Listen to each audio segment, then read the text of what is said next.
uniformly, it's 2 minutes slow at noon on Monday. So let's write down Monday, Tuesday, Wednesday, Thursday, Friday, Saturday, Sunday, and Monday again. Okay, so at 12 p.m. it was 2 minutes slow, so actually it was showing 11:58 a.m. Okay, and now it says that it is 4 minutes and 48 seconds fast at 2 p.m. on the following Monday. So in 1 week's time, now it was 2 minutes slow. Now it has become 4 minutes 48 seconds faster. So that means how much is the time that it has gained? So it was 2 minutes slow, so we'll add 2 minutes to it. It has actually gained 6 minutes and 48 seconds, which we can say with fair bit of approximation is almost equal to 7 minutes.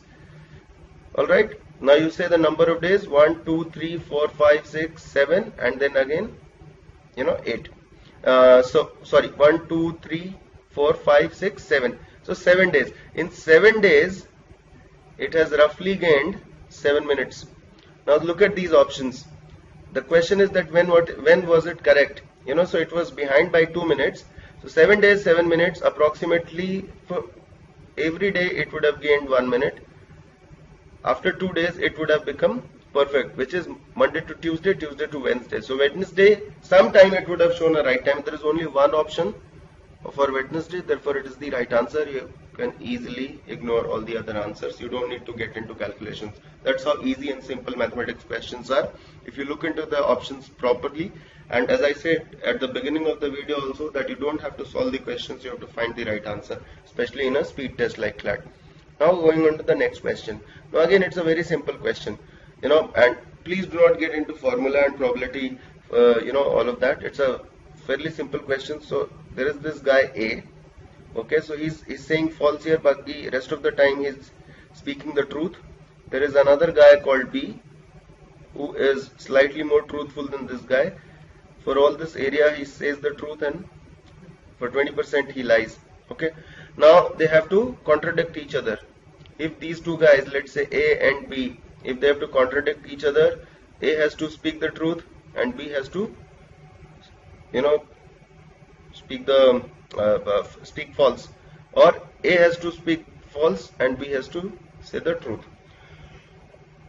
So this is the combination in which things will happen. Now what is the probability of A speaking the truth, which is nothing but A is saying the truth, so it is 3 by 4, and B is lying, which is 1 by 5.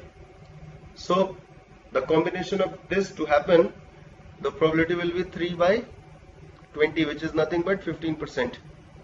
So this scenario plus this scenario, what is the probability of A lying, which is 25%, which is 1 by 4, and the probability of B not lying and saying the truth is 80%, which is 4 by 5, which again is 1 by 5 and equal to 20%. So this 15% here plus 20%, these are the two scenarios in which these guys will contradict each other, which is 35%. Look at the option, you get 35, mark it and move on. You can easily eliminate these two options. There is no way that the answer will be 5% and 15%. Why? Because in 75% of the cases this person is speaking the truth. In 80% of the cases this person is speaking the truth. So as it is, you can see that 20% cases are straight away the cases wherein this person will lie and this person can still say the truth and yet contradict each other, without being complementary with each other. So you can eliminate these two options straight away, and then you can take a wild guess also. So it will become a true false question in that case, but still it's a very, very simple counting exercise. Again, 35 is the right answer, so you should mark it. Now we'll get on to the next question. Now this is a question which I want to come back to towards the later. It's sort of a lengthy question, at least for me it was something that I thought that was slightly lengthy. So we'll come back to it later. We'll attack it as the last question. Now this question again, so see all the questions where you see these variables and all, you must convert variables into numbers and numbers into variables and see if it is simplifying the question or not. sorry. So it simply talks about teams T1, T2 to Tn with n greater than 5. So greater than 5, I will straight away assume 6, and I will say that there are teams T1, T2, T3, T4, T5 and T6. Now see how easy this question will become. You'll wonder how easy this question has become now. And each team consists of k players, where k is a number which is greater than 3. So I will assume 4. So each team's got 4 players each. Okay, so I will just assume, and this is as per the definition which is given here. Now it says that the following pairs of team have one player in common, T1 and T2. So T1 and T2 have one player in common.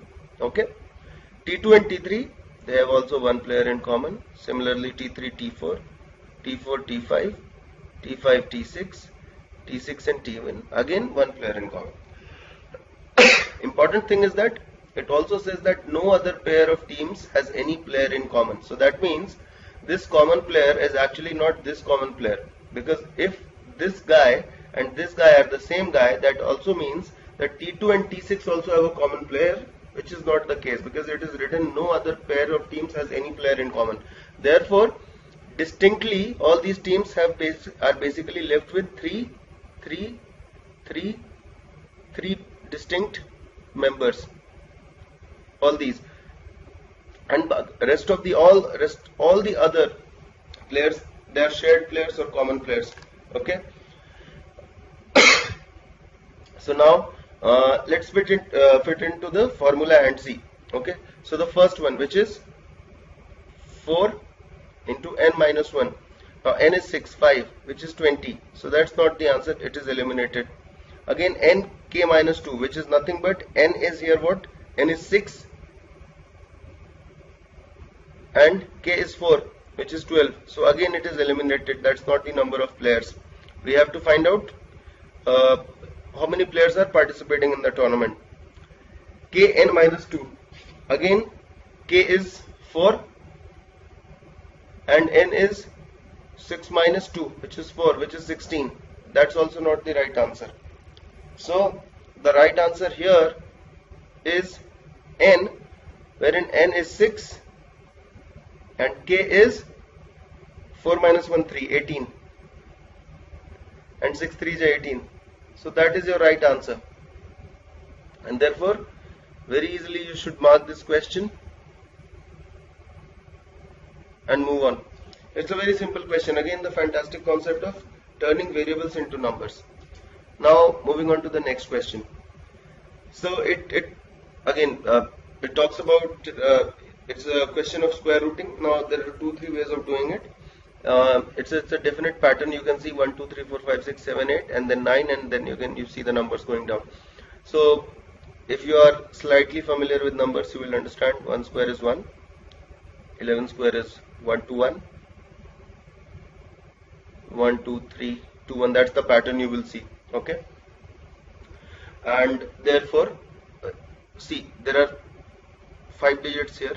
Okay, so there are 5 digits here, and 111 is the square root of this number. So there are, as I can see, 8 8, so there are 17 digits here. So it will have a 9-digit square root. So that automatically eliminates this and this.